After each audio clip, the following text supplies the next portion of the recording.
ekyo nkyeyagaliza kisobola era nja kukisaba era nensuubiza abantu tekisa kya Katonda nga wekiri president so wanuupu yekka naye nowaggwanga ajja kuva busiro ate si mulala yenze ab'okumanya okutono bagamba nti kati njagala kumuggyako bwe twakola constitution y'ekibiina nze nakulira akakiiko akakola constitution empya ey'ekibiina ky'NUP era conference yazigiyisa yatuula wano wennyini w'oyimiridde ne bagamba nze nakiwakanya naye ne bansinga amaanyi nenkigondera nti omuntu tafugenga bisanja twalenga bisanja bisukka 2 era president yennyini agamba nti naye ebisanja 2 bimumala okukyusa Uganda ne tukkiriziganya bwe tutyo n'olwekyo ebisanja bye bitandika 226 ab'okumanya okutono tebamanya kuba constitution empya tenaba gazetted by the way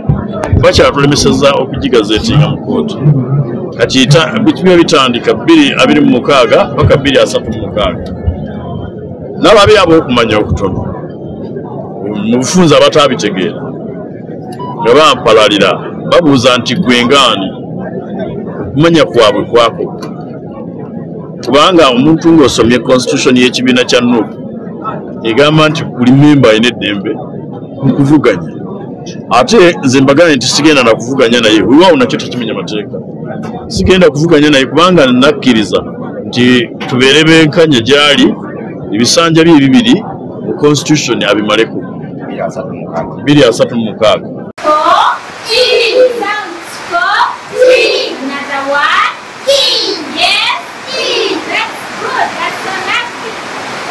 Muzadde munnange teri kyabugaga kyoyinza kuwa mwana wo okujjako okumutwala mu ssomero eddungi Light the World Kindergarten Primary School ly'essomero w'oyinza okutwala omwana wo. Bano basomesa abaana okuviira ddala ku top kirasi okutuuka ku kibiina ekyokusatu. Bayigiriza abaana kompyuta n'ava buto ng'amanyi ekyokukola. Balina ebyokuzanyisa by'abaana omwana n'alemwa kwetamwa kusoma. Bano balina n'emmotoka ekima abaana n'okubazzayo nga bamaliriza okusoma.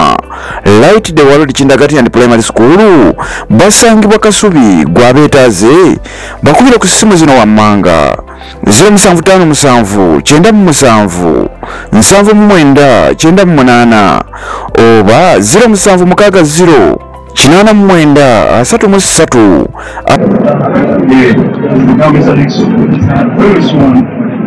The elections happening on February 26th. We will put up a call for expression for the first one and women committees. Now we are high on verse 3, verse 4, verse 5, all them and keep them.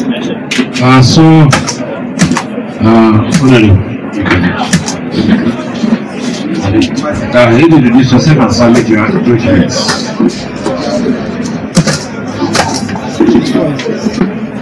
That's my name is Meda.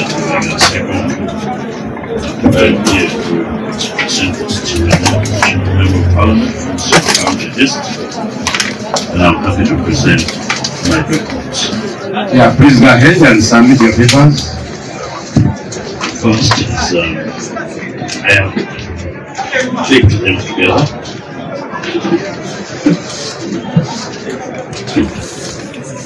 Original ID, national ID.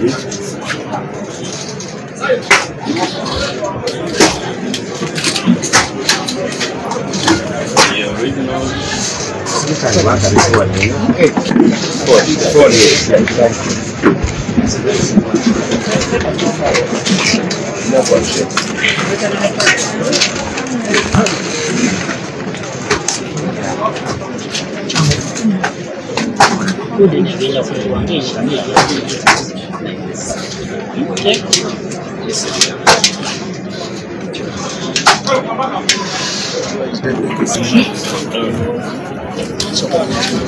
The last original was the LLM, which is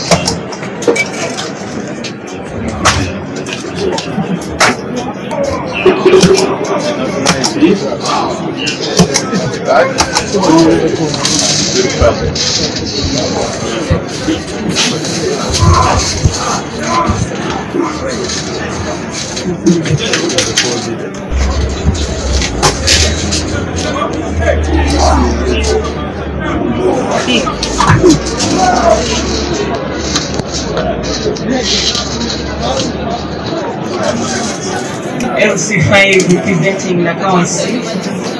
Coming to put my expression of interest again for LC5 of Nakawa East. Thank you very much.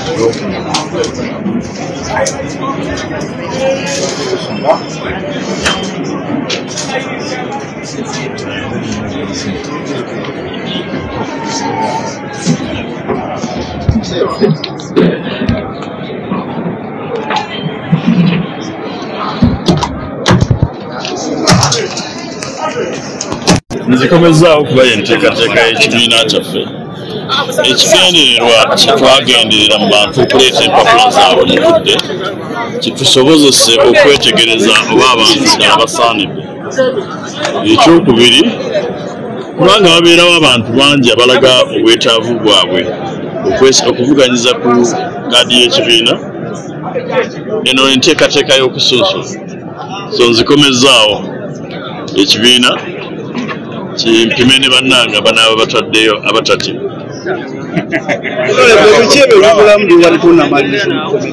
Bayibuli era kyekyo kyegamba nti nkuleseewo omalirize ebitannaggwa bingi.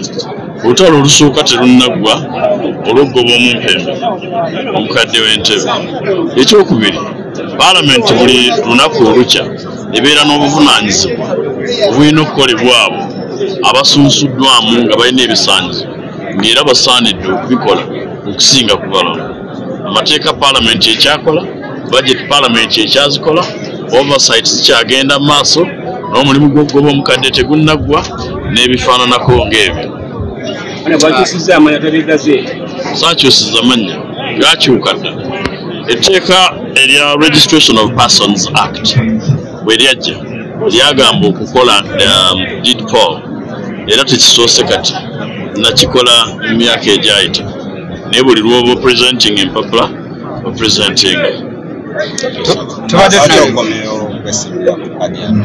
Ate kati nandinsimbyewo ku kibiina kitali kyange, nkomyewo kwesimbirawo ku kyannu kuba kyo kibiina kyange.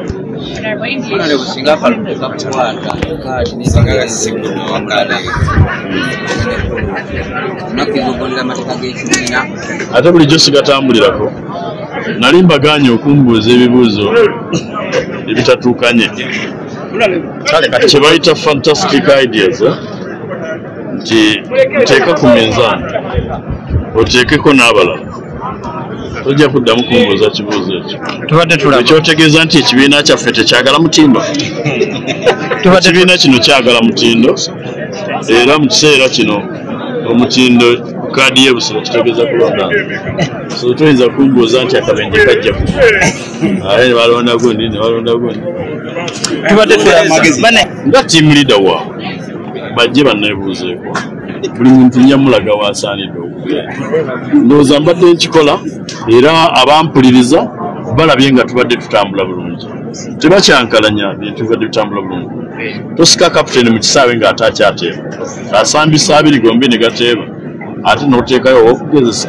Kino ekiseera kye tulimu si kyakugezesezaako ng'eggwanga, mugyeko ng'ekibiina ng'eggwanga. Kino ekiseera si kyakugezesa basanvu. Waliwo abo abali tested oba abagezeseddwa ne bayita ebigezo, ate toleeta bakugezesa ne bali ddembe lyabwe okwesimba, ddembe lyabwe okweyagalira, naye kyabuvunaanyizibwa okwepimira. Kubanga omanya Luganda, osoma ku katabo akaalimu enjogera egamba nti lumu Wakikere yeewaga atomere kumu n'akate, Wakikere yagira ki? Yeyabika. Ekyokubiri atamuzadde amutikka jjinja. Lwaki wandyagadde omwana wa munno okumutikka kyatasobola ng'ate wali wakisobola? Akasembayo Honorable mu Luganda, tubadde tulaba gye buvuddeko walinamu ekirowoozo ky'okwegeza pulezidenti w'ekibiina kya Nuupu. Enteekateeka wazikomekerezaawo. Sigambangako kwegeza mu ngatto za pulezidenti w'ekibiina kyange ekya Nuupu. Nagamba nti ebisanja bye bibiri nga biweddeko okubwa pulezidenti nga bwe biri mu constitution gye twakola. Ekifo ekyo nkyeyagaliza, nkisobola era nja kukisaba. Era n'ensuubiza abantu nti ekisa kya Katonda nga bwe kiri, pulezidenti so wa Nuupu yekka naye n'owaggwanga ajja kuva Busiro, ate si mulala yenze. Ab'okumanya okutono bagamba nti kati njagala kumuggyako bwe twakola constitution y'ekibiina nze nakulira akakiiko akakola constitution empya ey'ekibiina ky'NUP era conference yazigiyisa yatuula wano wenyini weyimiridde ne bagamba nze nakiwakanya naye ne bansinga amaanyi nekigondera nti omuntu tafugenga bisanja twalenga bisanja bisukka 2 era president yenyini agamba nti naye ebisanja 2 bimumala okukyusa Uganda ne tukkiriziganya bwe tutyo n'olwekyo ebisanja bye bitandika 226 ab'okumanya okutono tebamanya kuba constitution empya tenaba gazetted by the way bakyatulemeseza okugigazetinga mu kooti kati biba bitandika 226 paka 236 nabo abiri ab'okumanya okutono mu bufunza abataabitegera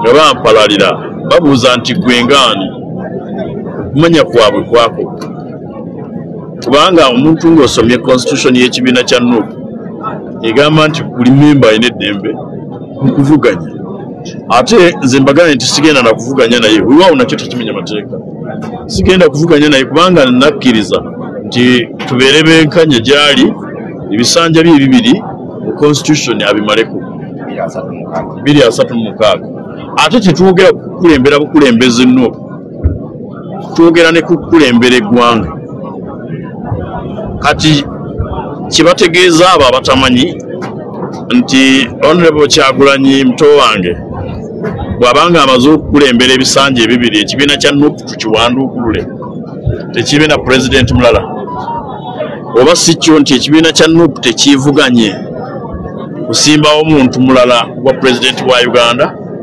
nti president Kyagulanyi anaabeera president wa Uganda asembayo oba president wa NUP asembayo bansonyiwa abo abataabitegera nali njogera ng'ambuulira abo abanaabitegeera abataabitegera nabo nja kufuna session yaabwe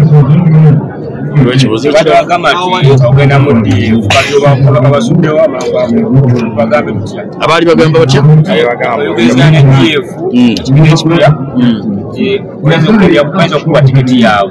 ako nako kabonero nti ndi Nyamansava buli muntu ayagala omuntu alinga nze okubeera mu kibiina kye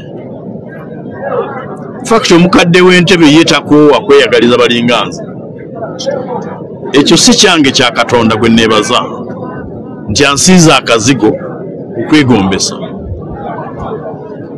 eyo nteekateeka sigikolangako abaagikola banjagala era nange bannange mbaagala naye nina ekibiina so mu nteekateeka yange olwaleero timulimu kuyingira kibiina kirala taamu ya president aliko mu constitution gye twogerako tannatandika wabula ng'emaze okulangirirwa mu kyapa kya gavumenti wajja okutandika ekyokubiri saasobola kubeeramu kyemutegeeza waaliwo provision ey'okuwa apologies ne tugissa mu gazette